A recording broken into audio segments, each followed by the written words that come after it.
Hello, ladies and gentlemen. My name is Sylvester Hunter, and I'm back again to give you the information that you need to build your network marketing business or any business, really. The information that you require when you're sitting at the table scratching your head and you don't know what to do. That's the information I want to bring to you. Today, I want to talk about 13 rules to recruiting. 13 rules to recruiting. Get your pen and paper out and let's go. Number one. Never be addicted to the outcome. Some people are so sensitive to hearing the word no. I've never been afraid to hear the word no. Matter of fact, my wife is sitting right here across from me working on her list right now. She told me no many times, never stopped me from pursuing her. If it had, she wouldn't be sitting across from the table from me right now and getting a little smile from her. And she's so cute. Anyway, don't be afraid to hear no. People are going to tell you no. So you have to develop some thick skin. So go into it knowing that you're sharing your product and your service with people, and that's what your job is. Your job is not to determine the outcome. Your job is to share your information, product, or service. Number two, never chase, beg, or bug anybody. You don't like it when people do it to you, do not do it to them. I don't want to coax anybody into joining me. I don't want to beg anybody into joining me.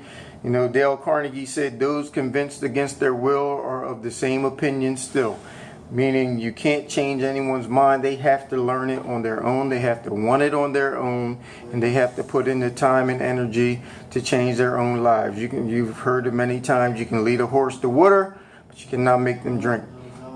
Number three, manage expectations before they get started with you. They need to know how much time they need to put in. What is their expectations? What are the expectations of you to support them? Many times, many people have unrealistic expectations. You know, they want to make $10,000 by tomorrow evening just because they need the money. Sometimes they think, you know, they can get rich quick with 45 minutes of work. If me personally, if I'm unable to manage people's expectations, then, you know, I don't even want to recruit them or be on the team. They can be a customer, but until their mindset is changed or they get some more information about our industry of network marketing and how it works, we just have to fall back for a little bit. So number four, find out why their last opportunity didn't work. A lot of times, you know, people have problems with their upline. They don't want to listen. They're not teachable and coachable. They want to go against the system. Most companies have systems in place that are tried and true, and people come in and want to change it, and they have their own way of doing things. You know, you don't want to recruit somebody that came from another company with bad habits and start doing those in your organization. So find out why their last opportunity didn't work out. Maybe it shut down and maybe they're just looking for a new place to be. Give them a home, nurture them, and give them the training that they need to be successful. Number five, be the best upline you can be. You know, when someone joins you, they're joining you. They're not necessarily joining a company. For whatever reason, you've talked to them, they trust you, they believe in you, they believe in your direction. So they actually are joining you, and it's our responsibility as their upline to nurture them and to give them the tools and the information they need to be successful. Support is key. If you're not willing to support somebody, then you don't need to be a leader. That's just my opinion. Number six, if you are cynical, skeptical, or the majority of the time negative, you will most likely never hear about my opportunity. That's absolutely true. I've run into people where everything out of their mouth was negative. Everything was blah, blah, blah. Excuses. That's not somebody I want in my arena, let alone on my team, not even in my house or around my family, because it has no place in my life at this point in my life. Everybody has problems. Everybody has an excuse why they can't do something, but our mindset around here is let's figure out how we can get it done. If that's not you, then most likely you're not someone I want on my team or even around me, because quite frankly, I just don't have time for it. Number 7, don't manage your team, inspire them.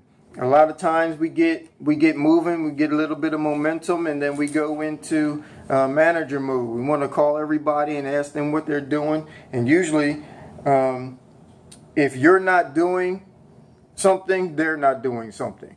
So you can never ask your people to do something that you're not willing to do yourself. If you are stagnant, if your organization is stagnant, most likely it's because you're stagnant. Number 8, entitlement is the ultimate enemy of success. Entitlement. We have to go out and do the work. Entitlement is just the worst. If during the recruiting process you feel like you're coming in with entitlement, stop the process, stop it. You're not entitled to anything. You have to work just like everybody else. You shouldn't be sitting back waiting for everybody else to do the work so you can get a check at the end of the week or at the end of the month. So go to work. Number 9, if in person after the prospect sees a presentation, ask them, are you ready to rock? Stop asking people if they have any questions. Most presentations will explain everything. Those who get it, get it. You don't need to coach them, beg them to answer any questions. Just ask them straight out. Most people, you will find that a lot of people are ready to go. A lot of people get their needs met through a presentation, because who doesn't need more money? Who doesn't want more time freedom? Who doesn't want to spend more time with their family? Who doesn't want a new car? Everybody wants all that stuff. So if you're offering it to them and you just ask them, are they ready to go? You will find that more people sign up than not if you would just stop asking them if they have any questions. That kills a presentation, it kills momentum, and it makes them think they need to have a question. If they had no questions, you just ask them if they have questions, make them think they need to have a question. Get them ready, ask them if they're ready to rock, give them a application, get them signed up, get them trained. Let's go. Number 10, if you're doing network marketing over the phone, after the prospect sees a presentation, a good question is to ask, what did you like about what you saw? That way you know where they are. They will answer that question with usually what your solution has addressed in their life. So if they have a problem and you ask them, what did you like most about what they saw? And they say, oh, I like the travel part of it. Most likely they're sitting at home bored and would love to travel. That answers their question. So that's a way of actually qualifying someone and finding out what their woes are or what their wants are. Number 11, always be in a hurry. I learned this early on. Always be in a hurry, because you don't want, it's for you, because you don't want to spew your entire presentation all over somebody in their first thing.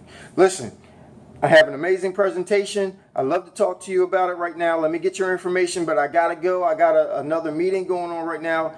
People love busy people. I don't know why. They just do. Because if you seem busy, you seem successful. You got other things to do. You have other obligations.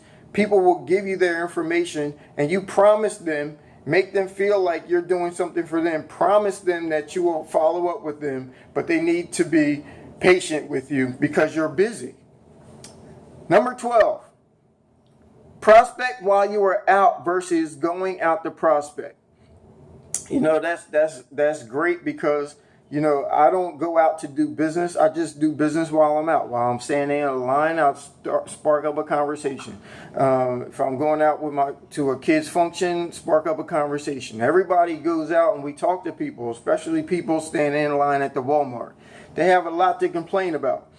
And if you just listen, you will find out many, many different things that your product or service will address in their lives. And it's just a normal conversation.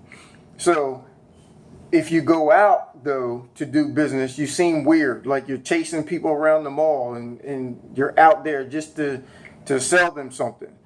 And number 13, SMP stands for show more people. Showing more people the plan cures everything. If you're low on money, show more people your plan. If you don't have much time, show more people the plan. Not sure what to do? Just show the plan. Spouse not supporting you? Show the plan. How many times can I say it? Showing the plan will create the life of your dreams. You just have to be willing to get out of your head, get up from in front of the television, stop doing stuff that doesn't matter, and show more people the plan. People are out there waiting for an opportunity. People are out there waiting for you to come and give them the opportunity that you have. Don't be selfish. Share your opportunities. Share your products. People need them.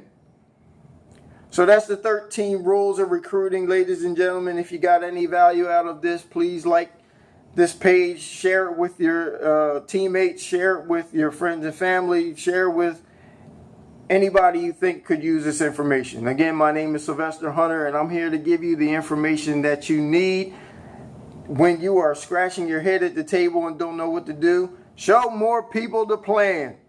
You have a great night and be blessed.